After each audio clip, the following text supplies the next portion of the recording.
মাইয়া বিয়া দিছি। মাইয়া জামাইটা খুবই ভালো।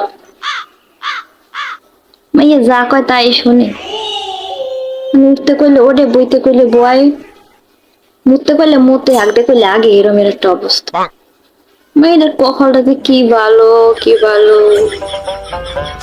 কিন্তু পোলা বিয়ে করছে, বউ যা কয় তাই শুনে। মানে কি একটা অবস্থা। আমরাও তো স্বামী সংসার করছি, কই আমাকে স্বামীরা তো এরম পাগলা ছিল না। বউ সব কথা শোনা লাগবে কিসে? স্বামী যা কবে তাই শুনবি, অন্যায় হইলো অন্যায়, ওইটাই ওইটাই ওইটাই রাইট কথা। মানে পোলাটার একদম তাবিজ কবজ কইরা শেষ করে থইছে। বুঝা কবে হেয়েই শুনবি। পোলাটা আর মানুষ হইলো না। মাইয়া জামাইটা ভালো অনেক, মেয়েটা অনেক সুখী আছে।